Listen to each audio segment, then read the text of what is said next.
Good morning everyone. দেখো সকাল সকাল তোমাদের কিন্তু মিষ্টি মুখ করাচ্ছি না, কিন্তু মিষ্টি দেখিয়ে আমি আমার আজকে ব্লগটা শুরু করছি।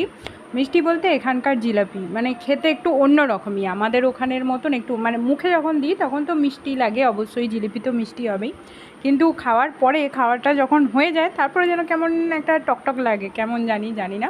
তো এনেছে গরম গরম একদম, আর বিশেষ করে এনেছে মামাদের জন্যই, ওদেরকে টেস্ট করানোর জন্য এখানকার জিলিপি কেমন হয় সেটা খাওয়ানোর জন্য।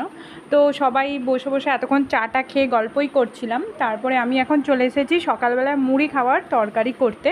তো ঘুগনি করব, তবে ঘুগনিতে আলু আর কড়াই থাকে, বা মটর কড়াই বা এরকম চানা কাবলি ছোলা যেটাকে বলে, কিন্তু আমি আজকে দেব হচ্ছে লাউ, তার সাথে একটু লাউ অ্যাড করেছি। আসলে কি বলো তো, লাউটা অর্ধেকটা করা ছিল তো নষ্ট হয়ে যাচ্ছিলো, যার জন্য লাউটা একদম কুচি কুচি করে কেটে এর মধ্যে মিক্স করে দিচ্ছি। আর আমার এই জানলাটা দিয়ে সবসময় তো হাওয়া চলতেই থাকে, মানে যখনই হাওয়া দেয় তখনই এই জানলাটা দিয়ে হাওয়া আসে। তো জানলাটা খুলে রাখলে বেশ আলোটা পড়ে, তো রান্না করতে ভালো লাগে। আর এই জানলাটা বন্ধ করে দিলে ওই লাইটের আলোয় রান্না করতে যেন একদম ভালো লাগে না। তো বাবুনের জন্য একটু আলু সেদ্ধ তুলে রেখেছি, কারণ ও তরকারি দিয়ে না অতটা মুড়ি খেতে পছন্দ করে না, কিন্তু আলু সেদ্ধটা দিয়ে ও মুড়িটা বেশ ভালো খায়। তো ওর জন্য একটু আলু সেদ্ধ তুলে রেখেছি, বাকি আমাদের এটা তরকারিটা করছি। আর বাবু তো স্কুলে গেছে, তো ওর তো টিফিন সকালে বানিয়ে দিয়েছি, আর ওর খাবারও খেয়ে চলে গেছে। তো আর এখন আমাদের জন্য এটা বানাচ্ছি। আর বাবুন ওইদিকে এখনও ঘুমাচ্ছে, এখনও কিন্তু ওঠেনি। তো গল্প করে টোরে এখন চলে, মানে মুড়ি খাবারটা তৈরি করে তারপরে আমরাও কিন্তু মুড়ি টুড়ি খেয়ে নেব। আর আজকের তো মঙ্গলবার, হ্যাঁ আজকে মঙ্গলবারই ছিল। তো অনেক দিন আগের ভিডিও তো মাঝে মাঝে গুলিয়ে যাচ্ছে যে কোন বার কী বার নাকি। আজকে ভিডিওটা এডিট করছি তখন আজকে হচ্ছে সানডে, রবিবার, তো এটা ছিল মঙ্গলবারের ভিডিও। তো ওই জন্য মানে ভুলে যাচ্ছি, অনেক দিন আগের ভিডিও তো কোন বার ছিল কী ছিল না ছিল মানে ঠিকঠাক খেয়াল করতে পারছি না। তো মশলা টশলা দিয়ে বেশ কড়াই আলু ওইগুলো তো আগে থেকেই সেদ্ধ করা ছিল, তো ওইগুলো একটু ভালো করে কষিয়ে এখন দেখো জল দিয়ে দিয়েছি। একটু ভালো করে ফুটিয়ে এলে বাস একটু গরম মশলা ছড়িয়ে দেব। আর নিরামিষ যেহেতু ঘুগনি নয়, এমনি আমিষই, তো ঘি টি দেওয়ার দরকার নেই, জাস্ট হালকা করে একটু গরম মশলা দিয়ে দেবো, তাহলে রেডি হয়ে যাবে। আর তার সাথে শশা টশা তো আছেই। তো তারপরে আমি স্নান টান করে তারপরে রান্নাবান্না চাপাবো। কেমন আছো সবাই? আশা করছি সবাই খুব ভালো আছো, আমিও ভালো আছি। আমি সুমন, আমার নতুন একটা ব্লগে তোমাদেরকে জানাচ্ছি অনেক ওয়েলকাম। অনেক আগে ব্লগটা শুরু করেছি, কিন্তু ইন্ট্রোটা দেওয়া হয়নি, তাই দিলাম। দেখো মুখে কি বেরোচ্ছে ব্রণ, পুজোর সময় আর কি এইসব জিনিসের দেখা মেলে, মানে কুটুম স্বজন আসার মতো। পুজোতে অনেক বাড়িতে কুটুমজন আসে না, তো সেই তারা যেরকম আসে, আর মুখ এরকম র্যাশ, এরকম ব্রণ, এরকম মানে আসার ধুম পড়ে যায়, পুজো বলো অনুষ্ঠান বলো। তো স্নান টান করে ছাদে জামা কাপড় দিয়ে এসে পুজো টুজো সবই হয়ে গেছে, এই যে রান্না বসিয়েছি, কয়েকটা রান্না হয়েও গেছে। এখন এই যে বড়ি ভাজছে, মাইমা এনেছে এবারে। এর আগের বার একবারে দিয়েছিল, যখন আমরা বাড়ি থেকে আসি দেখিয়েছিলাম ঘরে দেওয়া বড়ি, আসছি। আর এই যে এবারেও নিয়ে এসেছে মাইমা মুসুর ডালে বড়ি। আচ্ছা চলো যাচ্ছি, আর চলো ওর পটি পেয়েছে ওকে আগে, চলো তুমি চলো বাথরুমে চলো, আমি আসছি। তো ওই জন্য একটু বেশি করে ভাজছি, ভাজা খাওয়াবে, তার সাথে এই যে পালং শাকের তরকারি করবো, ওতে দেবো। চলো ওকে দেখি ফ্রেশ ট্রেশ করে নিয়ে আসি, তারপর আবার এসে কথা বলছি। তো এইদিকে একটু বসিয়েছি পায়েস, অনেক দিন আমাদেরও পায়েস খাওয়া হয় না, তো ওরাও এসেছে, ভাবলাম একটু পায়েস বসাই, মানে পায়েস করি। তো প্রায় সেদ্ধ হয়ে এসেছে, আর এইদিকে এখন ওইদিকে রান্নাবান্না সব হয়ে গেছে। তো ডিম সেদ্ধর থেকে সবাই ডিম ভাজাটাই বেশি পছন্দ করে গরম গরম ভাতের সাথে, তো ওই জন্য এখন ডিমটা ভেজে নিচ্ছি। আর বাবুরও আসার সময় হয়ে গেছে, ওই জন্য ডিমটা ভাজতে আরম্ভ করে দিয়েছি, ও আস্তে আস্তে সবগুলি ভাজা হয়ে যাবে। আজকে রান্না করেছি দেখো পালং শাকের তরকারি, তার সাথে বড়ি ভাজা আছে, আর আছে করলা ভাজা, আর বেগুন ভাজা, আর ডাল, তার সাথে ডিম ভাজা, মানে একদম হচ্ছে কি বলবো, সিম্পল একটা মেনু ছিল আজকে, যার জন্যই পায়েসটা বানালাম। যে সেরকমভাবে তরকারিপাতি তো কিছু হচ্ছে না, সিম্পলি আজকে রান্নার মেনু যেহেতু একটু পায়েসটা বানাই, কারণ কদিন পর পর মাংস টাংস হচ্ছে, তো সেরকমভাবে আর কি পায়েসটা বানানোর আর হয়নি। তো আজকে যেহেতু সেরকম কিছু হচ্ছে না, ওই জন্য পায়েসটা বানিয়ে নিচ্ছি। আর এখন আমি এটা বাবুনের জন্য ভেজেছিলাম আর কি, প্রথম ডিমটা ওকে খাইয়ে দেব, তারপরে বাকিগুলো আবার ভাজবো। আর বুনি না করলা ভাজা খেতে খুব ভালোবাসে, দেখো তেতোটাই খাচ্ছে, আমরা তেতো ভাতের সাথে খেতেই পারি না, ও আবার শুধু মুখেই খাচ্ছে, ও খুবই করলা ভাজাটা পছন্দ করে। তো বাবুন তো শুধু ভাত খায়, ওই জন্য ডিম ভাজা দিয়েই খাইয়ে দেবো। আর তারপর ওইদিকে তো রান্নাবান্না গুছিয়ে খাওয়া দাওয়া করে একটু রেস্ট নিয়ে এখন বিকালের দিকে বেরিয়েছি সবাইকে নিয়ে এই কাছের একটু পার্কেই, মানে যদিও আমাদের বাড়ি থেকে খুব একটা সময় লাগে না, 15-20 মিনিট মতন, কিন্তু কোনো দিন যাওয়া হয়নি, মানে 1 বছর হয়ে গেল আমরা এসেছি, তো এই প্রথমবার আমি যাচ্ছি। আর ওদেরকেও নিয়ে যাব করে, মানে আমার বাবুনকেও নিয়ে যাব করে আর যাওয়া হয়নি। এখানে সবাই বলে একটা পার্ক আছে কোয়েল নদী, এর আগের দিন মন্দিরের রাস্তায়, মানে মন্দির যেতে গিয়ে তোমাদেরকে যে নদীটা দেখিয়েছিলাম ওই নদীর পাড়েই আর কি পার্কটা। খুব একটা বড় নয়, ছোটোখাটো পার্ক, কিন্তু বাচ্চাদের জন্য খুব ভালোই। এই কারণেই জানলাম, কারণ আমরা এই এখন যে টোটোয় করে যাচ্ছি, তো ওই টোটো যে চালাচ্ছে ওকে জিজ্ঞাসা করলাম, বললো না ভালো।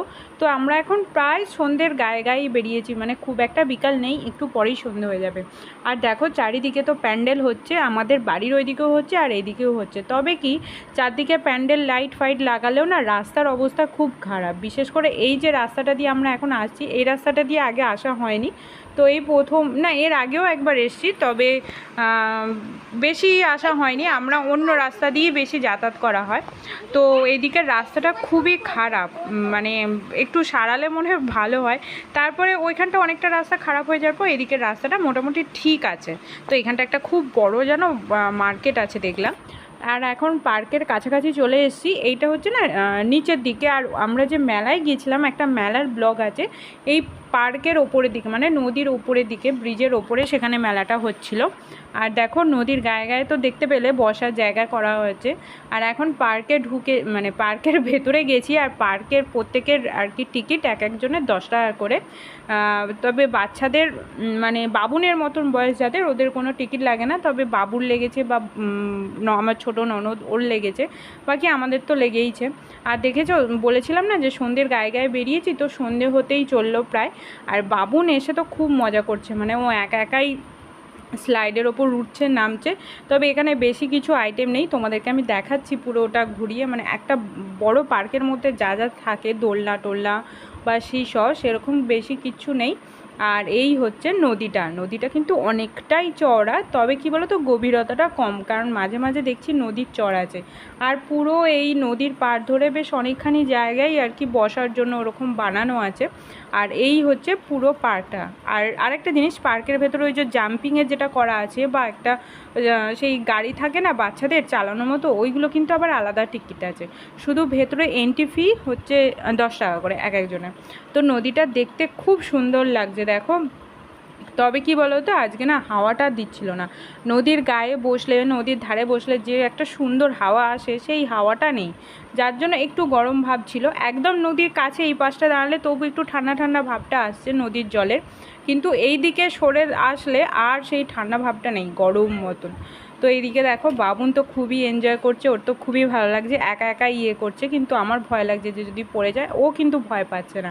আর বাইরের দিকটা দেখো খুবই ভিড়, মানে বাইরে খাবারের বিভিন্ন স্টল বসেছে, ফুচকা, মোমো, ভুট্টা, আইসক্রিম বা বিভিন্ন ধরো চিপস টিপস এইসবের আর কি সব ধরনের খাবারের স্টল বসেছে। আর ব্রিজের তলাটায় দেখো কি সুন্দর লাইটিং করা আছে, তো লাইটিংয়ের জন্য বেশ ভালো লাগছে। আর ব্যায়ামের যে জিনিসগুলো হয় এখন অনেক পার্কেই দেখা যায়, সেগুলোও আছে, যার জন্য সেইগুলো অনেকে প্র্যাকটিস করছে। তো এই হচ্ছে পুরো পার্কটা, এমন বড় কিছু নয়, ছোটোখাটোর ওপরে আর কি। তবে টাইম কাটানোর জন্য, নদীর ধারে বসানোর জন্য, কারোর যদি বাচ্চা থাকে, বাচ্চাকে প্রথমে পার্কে খেলিয়ে তারপর নদীর ধারে অনেকক্ষণ টাইম কাটানোই যায়, যেটা আমরা করেছিলাম। আর এখানে একটা দেখো বুদ্ধ স্ট্যাচু আছে। আর এই পার্কের পাশ দিয়ে দেখো ওপরের রাস্তায় যাওয়ার জন্য কিন্তু আবার রাস্তাও আছে, মানে সিঁড়ি আছে। তো প্রথমে আমি ভাবছিলাম স্ট্যাচুটার কাছে যাব, প্রথমে যে কাঁটা তার দিয়ে ঘেরা আছে ওটা আমি খেয়াল করিনি, পরে খেয়াল করলাম যে ওরকম ঘেরা আছে। তবে আমার বাবুনের মানে বাচ্চাদের কিন্তু খুবই ভালো লেগেছে পার্কটায়।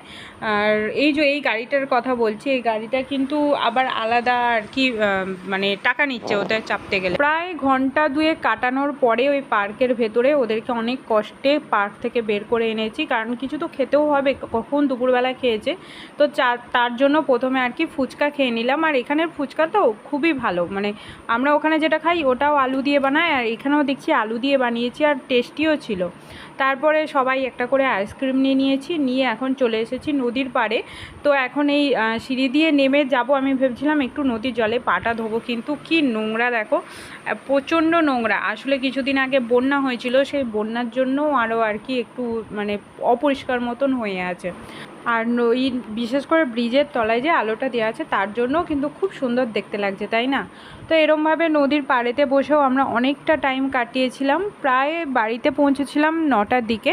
আর আসার সময় তো টোটোয় করে এসেছিলাম, কিন্তু গিয়েছিলাম আমার বর এসেছিলো গাড়ি নিয়ে আর কি সবাইকে আনতে, ও তো ব্যস্ত। তো 8টা সাড়ে 8টার দিকেও ফোন করলাম, ও এলো, তারপরে আমরা গেলাম। আর লাস্টে যাওয়ার আগে একটু ভুট্টা খেয়ে নিয়েছিলাম, ভুট্টাগুলোও কিন্তু বেশ ভালোই ছিল। তো যাই হোক, ব্লগটা আর বাড়াইনি, এখানেই শেষ করছি। দেখা হচ্ছে নেক্সট ব্লগে। ভালো থেকো।